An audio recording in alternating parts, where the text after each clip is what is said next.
Welcome everyone. I hope you are fine. Welcome to another episode of The Pathfinder. And today we will discuss very interesting topic, income tax and its trump, जो कि बहुत जरूरी है और हम सब जानना चाहते हैं कि ये इनकम टैक्स क्या है और किस तरह इसकी सारी ट्रम्प्स होती हैं। मुसलसल हम लोग देख रहे होते हैं लेकिन हमें कुछ नहीं मालूम। So let's be welcome my guest, Mr. Tayyab Nisar. Thank you so much for inviting me, and it's a pleasure to be here. I'm assistant manager in KPMG and associated with KPMG for a long time, and also an income tax practitioner and member of Karachi Tax Bar. And I have graduated and pursuing CMA. And in my professional role, I specialize in corporate taxation, tax compliance, tax advisory, to helping business to individuals and multiple clients. So, since my journey, I have deputed as a professional in our clients. So I'm really excited to hear today because tax awareness is essential for everyone. तो let's please start और discussion. तो ये मुझे ये बताएं कि बहुत सारे जो ना मिथ एंड फैक्ट हैं जो कि अकॉर्डिंग टू टैक्स हैं।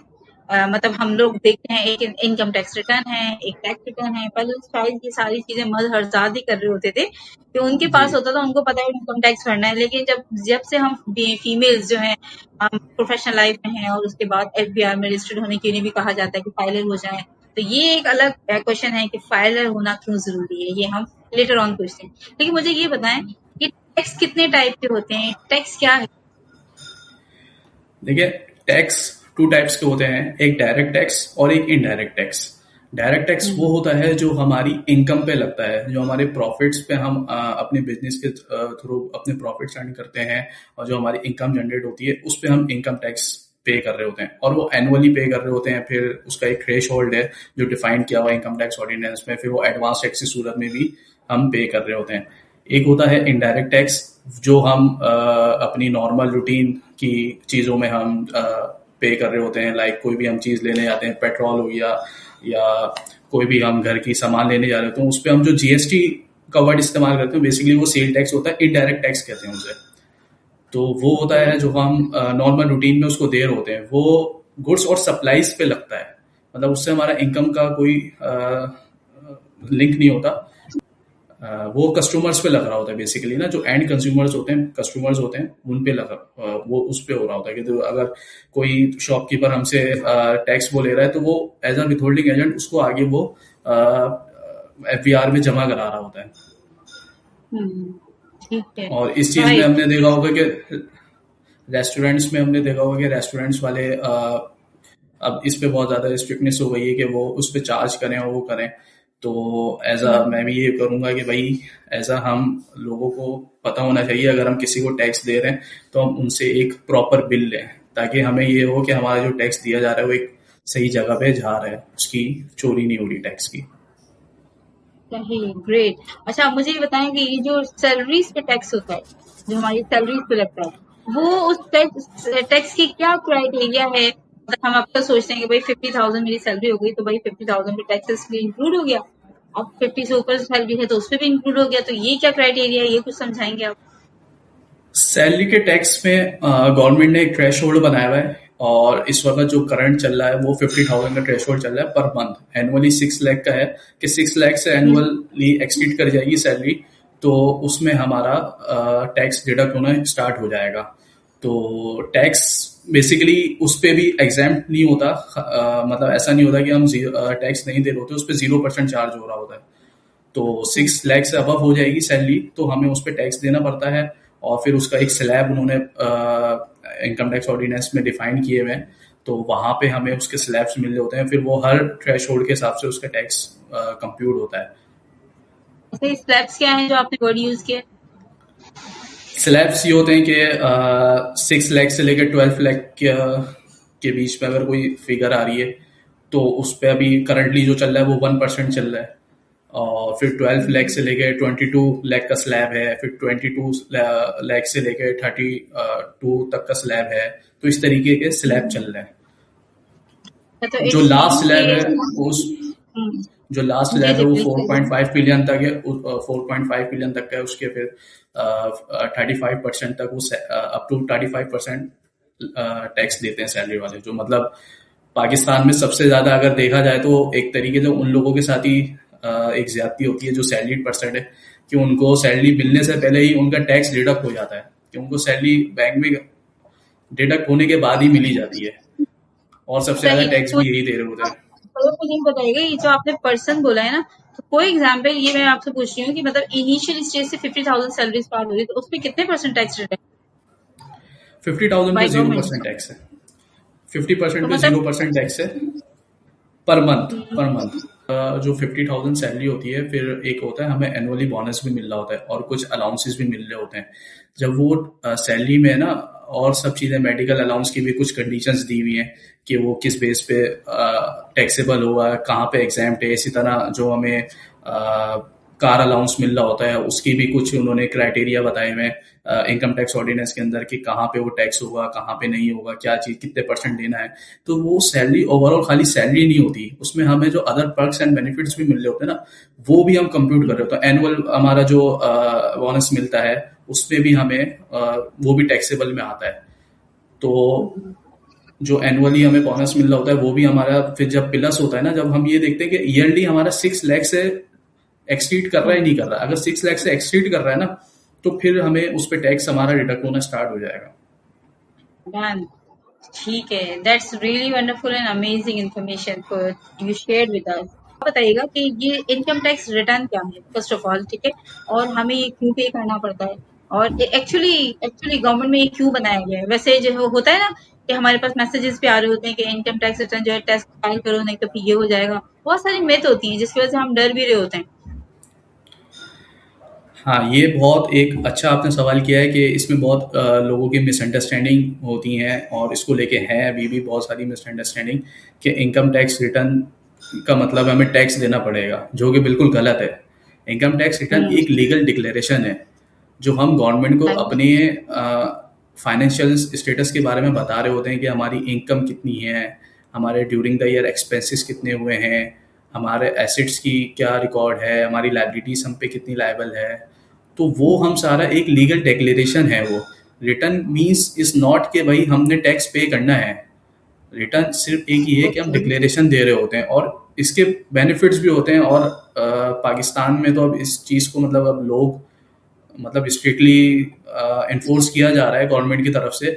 लेकिन अदर कंट्रीज में देखा जाए तो इसके बेनिफिट्स काफ़ी होते हैं, कि मतलब अभी पाकिस्तान में जैसे वीज़ा आपको अगर लगवाना है, तो आपको रिटर्न फाइल करना होगा, रिटर्न सबमिट कराने होंगे, अपनी डिक्लेरेशन जमा करानी होगी। तो ये वाली चीज़ें होती हैं। इसका मतलब ये बिल्कुल भी नहीं है कि आपने रिटर्न फाइल करना है तो आपने टैक्स पे करना होगा। इसकी कुछ अपनी उन्होंने ऑर्डिनेंस में दी हुई हैं चीज़ें, कि भाई आपने किन लोगों पे लायबल है, किन लोगों पे नहीं है। और बेसिकली ये है कि जो टैक्स दे रहा है उसको रिटर्न फाइल करना है। उसमें कुछ एसेंशियल्स भी हैं, जो मतलब जो एग्जाम्पशंस हैं, कि हम उसको हम क्या कहते हैं, नहीं फाइल कर लें। मतलब कुछ उन्होंने बताए हुए हैं क्राइटेरिया, कि भाई हम इसको एग्जाम्पशंस क्या फाइल है नहीं इसके करना। अंदर? वहाँ के एग्जाम्पशंस हैं, तो एग्जाम्पशंस तो मेरे ख्याल में अगर हम किसी इदारे से कहीं से जॉब भी छोड़ते हैं तो हमें अपनी सारी क्लेरिफिकेशन जो है वो क्लैरिटी देनी होती है उनको ना, वो सारी चीजें, जी कोई ड्यूज तो नहीं है, कोई स्टूडेंट तो जी। कहीं से। तो अगर फॉर एग्जाम्पल ये मुझे तो ये बात आज आपसे पता लगी कि अगर हम बाहर की कोई वीजा अप्लाई कर रहे हैं और अगर उस पर गवर्नमेंट हमसे कह रही है कि भाई आप अपनी ड्यूज जो है क्लियर करें, तो इट्स नॉट बैड, कि कोई बुरी ड्यूज बात तो नहीं है। नहीं, लेकिन ड्यूज क्लियर कर नहीं नहीं नहीं, ये मैं क्लियर कर देता हूँ। ड्यूज क्लियर नहीं बोलती। बेसिकली जब आपकी एक ये होता है, जब आप वीज़े के लिए अप्लाई करते हैं तो आपकी एक लीगल डिक्लेरेशन होती है, उसे हम रिटर्न ऑफ इनकम कहते हैं। उसमें आपकी सारा फाइनेंशियल स्टेटस उसमें बताया हुआ होता है, कि आपका बैंक बैलेंस कितना है, आपके एसेट्स कितने हैं आपके पास, आपकी इनकम कितनी है, आपके एक्सपेंस कितने हैं। तो ये सब चीज़ें बताई हुई होती हैं उसमें। जाहिर सी बात है उसमें फिर पता भी चलता है, और कोई अगर नोटिस वगैरह आया होता है, क्योंकि देखिए नोटिस जो आता है वो रिटर्न की बेस पे ही आता है। एक ये भी एक बहुत मिसकॉन्सेप्शन है, एक मिथ है कि भाई नोटिस आ जाएगा फौरन। तो ये भी एक गलत लोगों की एक असम्पशन बनी हुई है, कि ऐसा नहीं होता। तो बेसिकली एक लीगल डिक्लेरेशन है। जैसे हम कोई ज्वाइनिंग हम कहीं अप्लाई करते हैं, हमारी जॉब हो जाती है, हम ज्वाइनिंग पे एक फॉर्म हमें मिलता है, अपॉइंटमेंट लेटर, हम वो फिल करके देते हैं, चीज़ें सारी, तो एक तरीके से ही हम गवर्नमेंट को अपनी बता रहे होते हैं। और नेसेसरी भी है, देखा जाए तो बीइंग अ नेशनल, हमें बीइंग अ गुड सिटीजन, ये बिल्कुल। सारी फॉर्मेलिटीज जो है हमें पूरी करनी भी चाहिए। एज अ हम गुड सिटीजन भी हम इसको है ना, एक अच्छी चीज़ है ये, क्योंकि हम ये तो बोल रहे होते हैं कि भाई हमारे जो गवर्नमेंट लीडर्स हैं वो अपना काम नहीं कर रहे, लेकिन हम भी अपना काम उस तरीके से नहीं कर रहे होते जो हमें करना चाहिए। जो हमारा है हम वो करें एटलीस्ट, फिर बाद में हम सामने वाले से शिकायत कर सकते हैं कि भाई आपने ये क्यों नहीं किया, हमने तो आपको टैक्स दिया था। पता है क्या, ये हमारी पॉडकास्ट है और मुझे लग रहा है ये बड़ी इंटरेस्टिंग होने वाली है, क्योंकि बात तो अब यहाँ पर आ गई कि यार वो काम नहीं कर रहे, हम काम कर रहे हैं। देखा जाए तो वाकई अगर टैक्स दे रहे हैं, चले आप हमसे पे सारे लॉ इम्प्लीमेंट करें, हम सारे टैक्स दे रहे हैं, आप हमें कुछ रिटर्न नहीं दे रहे, और उस रिटर्न में बहुत सारी चीजें आती हैं। अगर मैं बात करने बैठूंगी तो ये मेरी और आपकी पॉडकास्ट का टाइम खत्म हो जाएगा, तो ये लेकिन इस पे बात नहीं बिल्कुल हो ऐसा ही है। पाएगी। लेकिन ऐसा है कि जब एक दफा दिल खराब हो जाता है ना किसी चीज से, जब वो सामने से हमें बेनिफिट और रिजल्ट नहीं मिल रहे होते, तो फिर हर बंदा ना थोड़ा सा खिंचता है, वो चाहता है कि नहीं करे, मैं नहीं करूँ, मैं ही क्यों सारी चीजें रिस्पॉन्सिबिलिटी पूरी करूँ। तो ये ये ये तो आपका पॉइंट अच्छा है कि मतलब लोगों का ये राइट भी है, मतलब अगर अगर आप देखा जाए, लेकिन ये है कि लोग इस चीज़ से अवॉइड करते हैं, लोग अकाउंटेबिलिटी नहीं करते। लोगों को चाहिए कि भाई आप अगर किसी को दे रहे हो तो आप उससे पूछो तो सही। हम सिंपल सी एक, मैंने अभी स्टार्टिंग में आपको एग्जांपल दी थी कि हम किसी रेस्टोरेंट में अगर खाना खाने जाते हैं, वहाँ पे वो हमें सेल टैक्स लगा के दे रहे होते हैं, हम उनसे बिल भी नहीं पूछते कि भाई सेल टैक्स, आप अबे सेल टैक्स की इनवॉइस तो दो। वो हमें उससे पहले वाला बिल ला के दे देते हैं, प्रोविंशियल बिल, और हम वो लेके चले जाते हैं। अब वो जमा करा रहा है नहीं करा रहा, ये हम, जब हम एक नहीं चीज दे मालूम। रहे हैं तो हम अकाउंटेबिलिटी तो करें ना, कि हम लोगों से, जो हम जिसको दे रहे हैं हम उससे पूछे तो सही, भाई ये मेरा राइट है। हम वो भी नहीं कर रहे होते। वो बात आपको आपकी बिल्कुल 100%। सही है कि भाई, हाँ वो बात आपकी बिल्कुल सही है कि जाहिर सी बात है, जो पाकिस्तान का अलमिया ही यही है और लोगों का कंसर्न यही है। और मैं अगर बीइंग अ सैलरीड पर्सन, अगर मैं अपनी भी बात करूं तो मेरा भी यही होता है कि यार एक अमाउंट मेरी डिडक्ट हो जाती है सैलरी आते ही, आने से पहले ही मेरी डिडक्ट हो जाती है, तो मुझे रिवर्ट बैक में कुछ नहीं मिलता उसका।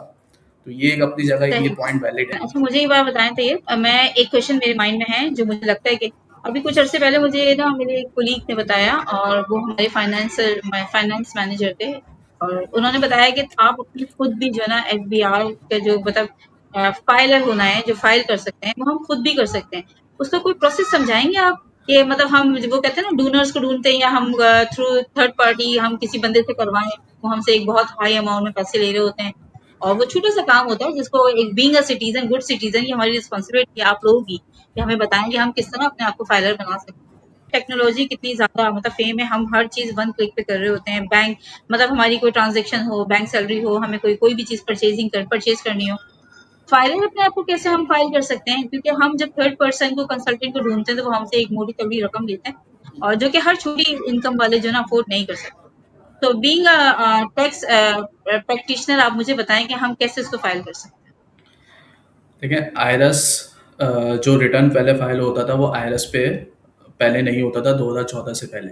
2014 के बाद एक ऑनलाइन पोर्टल आया जिसमें हम आयरस बोलते हैं, फिर उसमें फर्दर उसकी डेवलपमेंट हुई, अपडेट हुआ। अब वो आयरस 2.0 के नाम से है। जब हम गूगल पे सर्च करेंगे आयरस 2.0 आ जाएगा।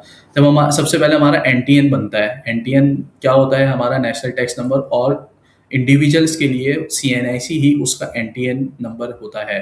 कि मतलब अगर कहीं भी वो रिप्रेजेंट करेंगे, अब उनका एनटीएन नंबर मांगा जाएगा, जैसे बैंक अकाउंट में मांग लिया जाता है या किसी भी बिजनेस के लिए। तो सीएनआईसी भी अगर वो दे दें तो उनका एनटीएन नंबर वही होता है। ऑल्दो उनका एनटीएन जब बनता है तो एक एनटीएन एक नंबर एक अलग से जनरेट होता है, लेकिन आसानी के लिए गवर्नमेंट ने एनटीएन को, सीएनआईसी को ही एनटीएन बना दिया है। तो हैं। गुड एनटीएन बनाने पॉइंट। के बाद हमारे ईमेल पे एक आईडी पासवर्ड जनरेट होता है। जैसे हम किसी भी सोशल मीडिया का अकाउंट यूज़ करते हैं, तो हमारी जो बिल्कुल। आईडी होती है वो हमारा सीएनआईसी नंबर ही होता है, और पासवर्ड जी। एक हमारे पास जनरेट होता है। वो बाद में हम उसको चेंज कर सकते हैं ना। तो हम जब लॉगिन कर लेते हैं तो हम एक, हमारे पास एक डैशबोर्ड आ जाता है, वहाँ पे मल्टीपल चीज़ें होती हैं। अच्छा, ऑनलाइन नोटिस भी हमारे पास वहीं आ रहा होता है।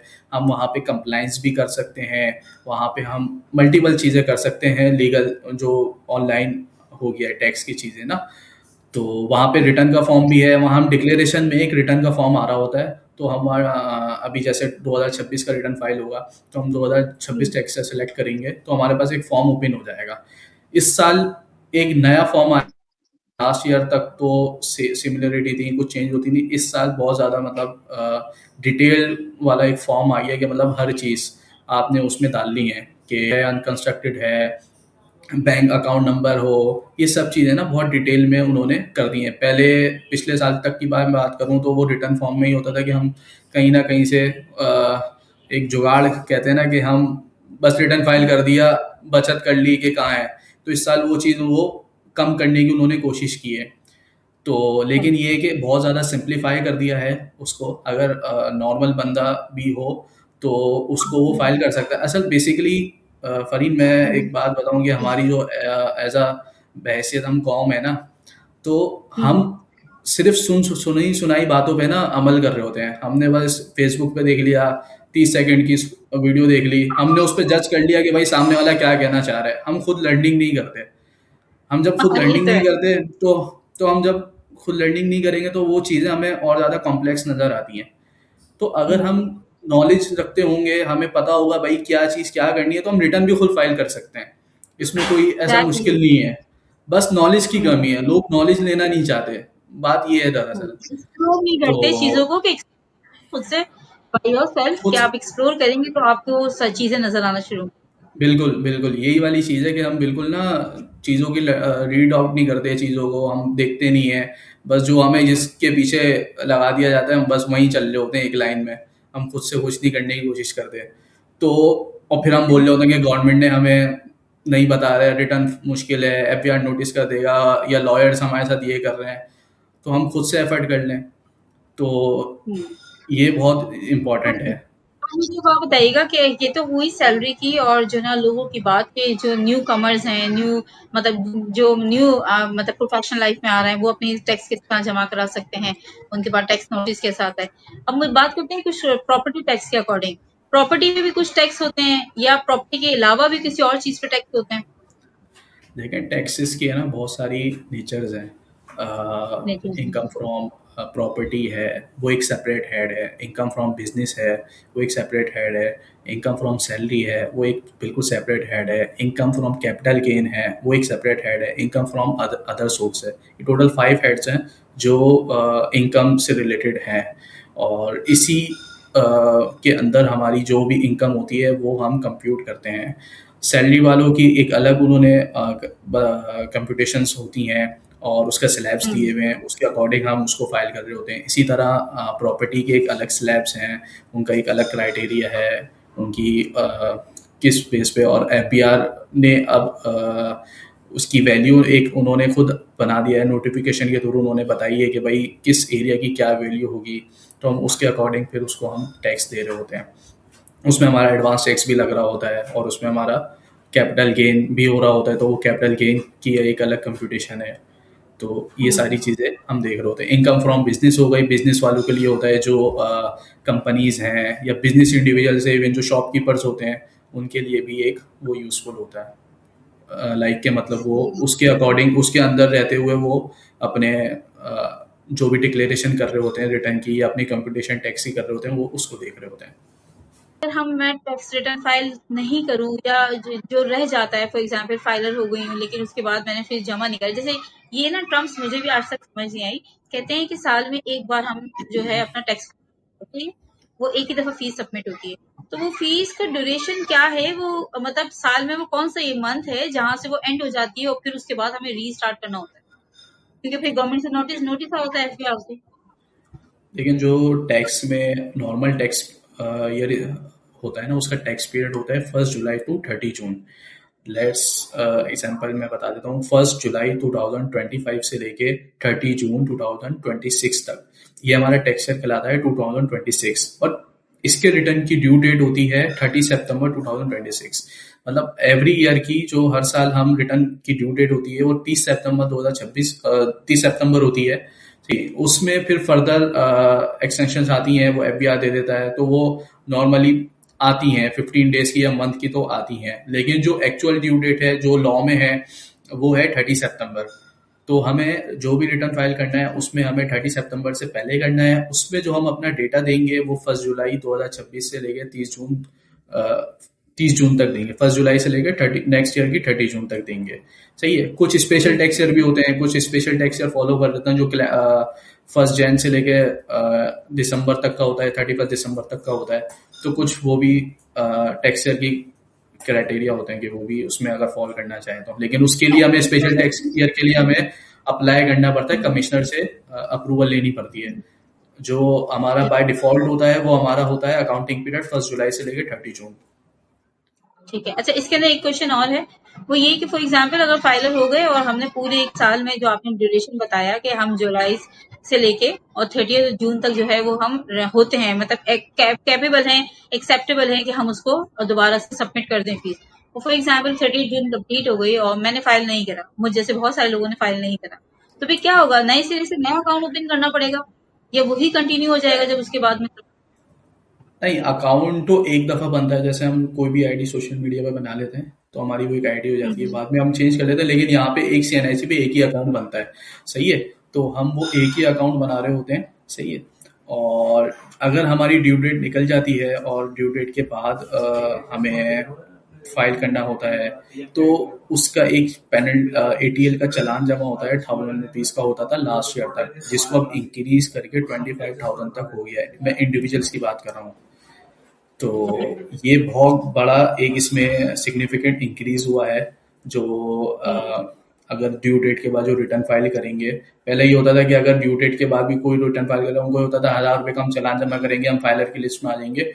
तो अब वो उन्होंने मुश्किल कर दिया। अगर अब आप ड्यू डेट के बाद करोगे तो आपने 25,000 रुपये का चालान देना ही देना है फाइलर की लिस्ट में आने के लिए, और इंडिविजुअल्स फिर की, ये फाइल कंपनीज की। जमा होगा? ये हम एक पीएसआईडी होती है जहाँ जो आयरस का एक मैंने अभी जो बताई थी वेबसाइट, जहाँ पे हमारा जो हमारा पोर्टल होता है वहीं से ये पीएसआईडी भी बनती है। और फिर हम इसको नेशनल बैंक में भी जमा करा सकते हैं, हम ऑनलाइन भी मोबाइल के थ्रू, मोबाइल एप्लीकेशन के थ्रू भी हम इसको सबमिट कर सकते हैं। तो वो विद इन 24 आवर्स में हो जाता है फाइलर वो जमा कराने के बाद चालान। लेकिन ये जरूरी होता है हम खाली रिटर्न फाइल करके ड्यू डेट के बाद खाली हम रिटर्न फाइल करें तो वो हमारा नहीं होता। हमें चालान लाजमी जमा कराना पड़ता है फाइलर की लिस्ट में आने के लिए। सही। It's a great information. अच्छा, वो आपसे बात हुई और बहुत अच्छी इन्फॉर्मेशन है। आई एम श्योर कि जो हमारी ऑडियंस है वो भी इस चीज से जो है वो नॉलेजेबल होंगे इंशाल्लाह। मुझे एक बात और बताइएगा, इस पूरी डिस्कशन के बाद इतनी आपने ब्रीफ नॉलेज दी इसके बारे में, और मुझे एक बात बताइएगा कि अगर ये तो था कि भाई मैंने रिटर्न लेट फाइल किया है तो ये सारे प्रोसेस है हमारे, ये चीजें हैं, रिटर्न फाइल करूंगी तभी मेरे पास एफआईआर का नोटिस आ जाएगा, तो ये कैसे? रिटर्न, ये एक मिथ है कि भाई हम अगर रिटर्न फाइल करेंगे तो हमारा नोटिस आ जाएगा। ये एक लोगों की अजम्पशन बन गई है कि भाई इसलिए वो इस डर से रिटर्न ही फाइल नहीं करते, जो कि बहुत गलत है। रिटर्न फाइल करने से रिटर्न में जो हम डेटा देते हैं उस बेस पे हमें नोटिस आता है। अगर हम उसमें डेटा गलत डालें, मतलब हम उसमें इंफॉर्मेशन ही गलत हम रिकॉर्ड कर रहे हैं और गवर्नमेंट को गलत बता रहे हैं, तो उसकी वजह से हमारे पास नोटिस आता है। अब उसकी इनकम हमने गलत बताई, उसमें डिक्लेयर करी, हमने उसमें अपने एसेट्स भी गलत डिक्लेयर करे, हमने अपने अकाउंट बैलेंस उसमें गलत डिक्लेयर किया, तो उस वजह से वो, क्योंकि ये डिजिटल वाली चीजें होती हैं और ये एफबीआर इनको क्रॉस वेरीफाई कर रहा होता है, क्योंकि हमारा जो सैलरी से टैक्स डिडक्ट हो जाता है या हमारा बिजनेस के कोई बैंकिंग ट्रांजेक्शन हो जाती है और हमने उसका इम्पैक्ट नहीं दिया होता रिटर्न में, तो ये उसकी वजह से होता है।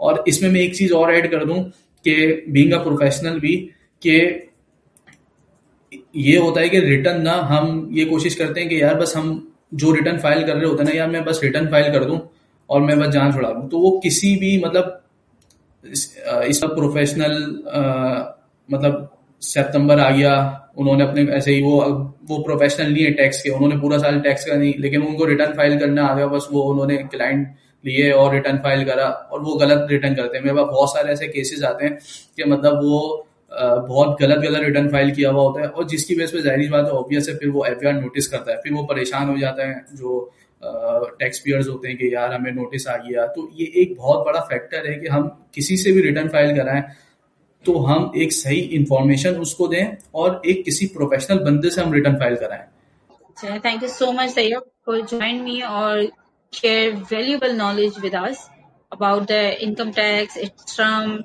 its myth, its fact, तमाम चीजें. Thank you so much for joining me. कोई ऐसा मैसेज आप कन्वे करना चाहेंगे for the people, for the newcomers, new generation?